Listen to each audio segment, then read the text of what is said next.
Hi there, my name is Heather McDowell, and in today's video we're going to be doing a little bit of a Q&A from Instagram. If you in future want to be part of one of these, please go and follow me down below. Okay, let's get started. First one is, how long have you been playing guitar? I have been playing guitar for about 5 years now, and I wouldn't say that I'm the best at it. I'm not technically the best at it, but I self-taught myself, which I'm very proud of. I went from doing 10 years of keyboard lessons to going to a ukulele to going to guitar, and self-teaching yourself, I would say, is like a talent that you should be proud of. And if you are attempting to do that, I promise it will sound better. Like, don't give up. Just because it doesn't sound perfect straight away doesn't mean you should give up. So my advice to you is, if you ever want to learn an instrument, you can do it. Just put the time and effort in and don't give up, because, you know, it's not about being the best guitar player or the best clarinet player or the best, I don't know, cello player.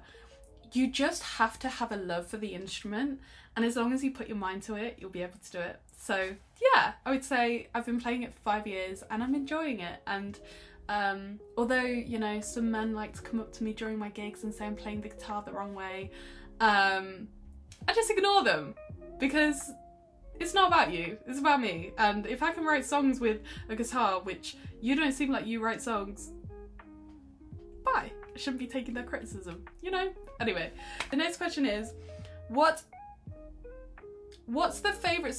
Wait, hang on. I have these moments where my dyslexia really likes to move the words around and I just need a second. Okay. What's your favourite song you have ever written? Okay. So my favourite song I've ever written at the moment in time, I would say, is Man on the Moon.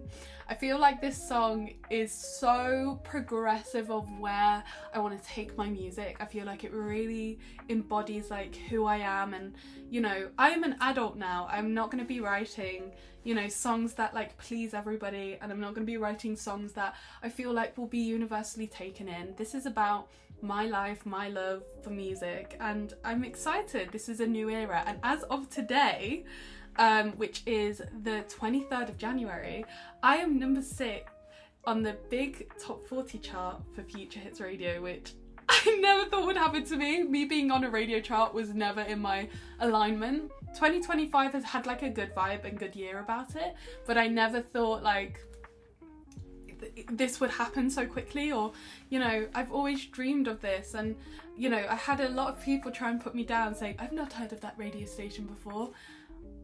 It's still a radio station, and I just want to say thank you to everybody who's been voting for my song. And if you want to vote for my song, it's down below. Just search for Man on the Moon by Heather McDowell. You just have to scroll down and go to a Google form. But yeah, I'm so proud of what I created, and I'm excited for this new era, and I'm excited to show you a new side of myself this year that I think I've been hiding for a while. So yeah, this is a really exciting year, and thank you so much for asking such a thoughtful question. Do you do it for the girls, gays and theys? Yes, I do. I do it for the girls, the guys, the gays, the non-binary babes, the theys. I do it for everybody. I do it for everybody. Everybody's welcome here. I don't know. Everyone is welcome here. This is like a community feel. I am never, ever, ever gonna say, you're not my demographic. Anybody can listen to a song of mine and take whatever they want away from it. And I think that's the joy of music. And if you don't like it, you can leave. I'm not holding you hostage. You're allowed to be here, but if you don't like it, you know, get on your horse, ride off into the sunset. You're okay. But yes, I do it for everybody. I am such an advocate for the LGBT community, and I just want to say that for all my lovely, lovely, lovely members of my community, I just want to say I love you and thank you for sticking around and being so supportive of me. I see you out there and I love you so much. Okay, my next question is, how are you, in capital letters? I am doing so well.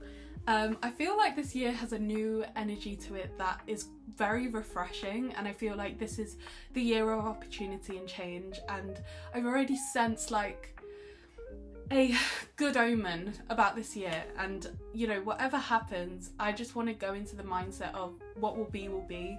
I think a lot of like the past years I've been you know, giving myself a timeline to get to certain places, but this year's not about that. This year's about having fun and accepting opportunities more and not thinking you're not good enough for it, or, you know, oh, will I be able to do this? You'll be able to do anything if you put your mind to it. I'm a believer of that, and you know, everything happens for a reason, and I feel like this year is the everything will happen for a reason year.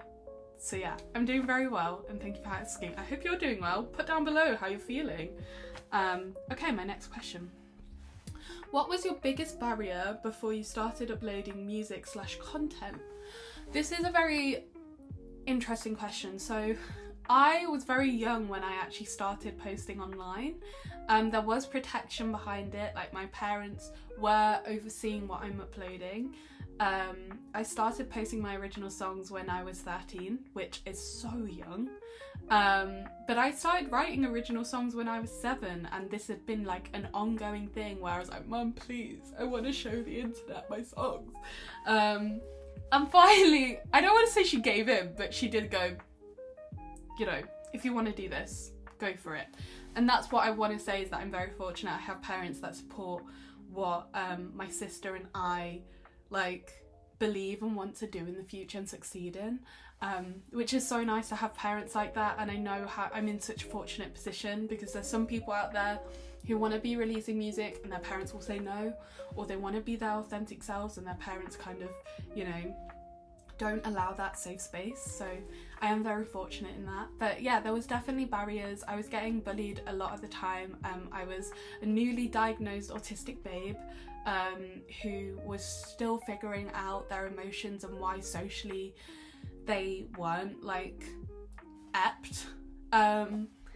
It was very hard at the time, because it was like my parents wanted to protect me because I was already such a target for people to, you know, hate on, and then I'm now uploading things that people can hate on even more, which, you know, it came in ebbs and flows. I did have some unfortunate comments posted on my YouTube channel, and I did have like death threats and hate accounts made of me, but overall I succeeded. I kept going, and this channel doesn't have a lot of subscribers, but it's not about that for me. It's about, I've always just have a creative freedom, and whether people follow that or not is not my like thing to be focused on. It's about, let me just live my authentic life, let me be me.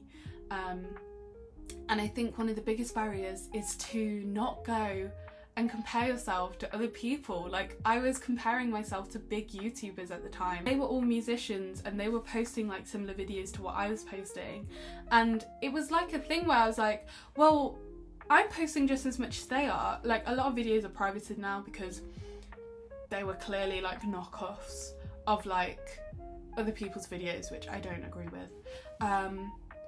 But at the time I really was thinking like, oh, why haven't I got as far? And I think everybody goes through that when they're younger, but as you get older you've got to be like, I'm my own person. People are going to either take that or not, or, you know, take it with a pinch of salt. And I'm proud of myself that I've kept going, but I've also found my own identity in music. There's still people I know who haven't found their identity in music yet, and when they get there they're going to feel so free. But, you know, you just have to watch them grow and support them in their journeys and hope they'll get there someday. The next question, what is your favourite song? I'm going to check my Spotify for this because I want to see what I mostly listen to. Oh yeah, easy. Okay, at the moment I've got like my fall playlist, and Landslide and Fade to You are like my two favourite songs. So Landslide by Fleetwood Mac and Fade to You by Mazzy Star are two of my favourite songs. And I know they're not newer songs, but whenever it's fall, I love to listen to like the same playlist, and they always like warm my heart. So yeah, I'd say they're my favourite songs at the moment. What's your dream venue? Great question. My dream venue would be at Shepherd's Bush Empire. To fill Shepherd's Bush Empire and perform there would be an absolute dream of mine, and you know, I'm hoping my lucky stars that one day I get to perform there in whatever, you know, entity that is. I really believe I could get there someday, and even if I'm a backing singer for someone, as long as I get to perform there, I'm going. But yeah, I would say definitely that's like a really big dream of mine, and I'm hopeful for the future that one day me and Shepherd's Bush Empire will get acquainted. What do you like the best about making music? I would say I love listening to other people's interpretations of songs. I would say that's like a main thing, because a lot of the time you can make a song and you can say, oh, this is about this, that and the other, but if somebody doesn't think of that like that way, they're not going to like immediately assume that that's what the song's about. So listening to other people take away things from certain lyrics, and listening to people just talk about my songs or say that they're listening to them, which I never thought this would happen. Like, I never thought I would get to a place where people are just turning on Spotify or turning on iTunes or whatever and just turning on my music. Like, that is such a concept that I'm still grasping with. That's so cool. And with like social media platforms, it's now more than ever, you get like different people from all sides of the world. I mean, last year I had a few people from Guatemala listening to my music, and that's so cool. I'm like, wow, you know, it's stuff that you wouldn't believe, and I'm so grateful for it. I'd say that's my favourite thing. And I think also just performing. Oh, me and performing. I love performing my music live to an audience, whether it's big or small. I feel like if you go into it very cocky, like I must have a big audience, I don't think you'll get far in this industry. You've got to literally love every audience that you're faced with.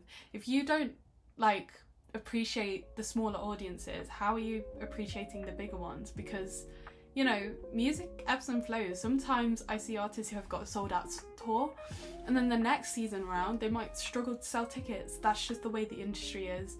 And it's unfortunate, but you have to love every audience member like they're your own. And I truly believe that, and I love the art of performing and having like a different version of yourself, but being able to express yourself and your music in like a new light, and maybe it'll give people an epiphany of what it's about. Yeah, I would say definitely like performance and just like listening to people's thoughts on your music. So exciting. Okay, my last question is, when did you write your first song? So I wrote my first song when I was 7, and it was about stars. And you know, I was very obsessed with space, and I was doing keyboard lessons at the time, and I remember I showed my keyboard teacher, I was like, I've wrote this song. I think I said to her, I was like, I know this song's gonna be popular or something. I remember saying that. I said something like, I know this song's gonna be big. And then I performed this song, and she was like, yeah, it's really good. But no, my first song was when I was 7, and I've got audio recordings of me singing when I was really young that if you want to see a video on that, we could totally do that. I've got so many recordings. But yeah, other than that, thank you so much for watching. Thank you for everybody who submitted questions. If in future you want to be part of one of these videos, please go and follow my Instagram and TikTok. It's Heather McDowell Music. And I hope you have a great week, a great month. I hope you have love and light in your life, and this is to you. 2025 is your year, and you're gonna smash it, and I'm so proud of you. And thank you for everybody who submitted questions. Okay, I'm gonna go. Have a lovely day, week, night, whenever you're watching this, and I'll see you soon. Bye!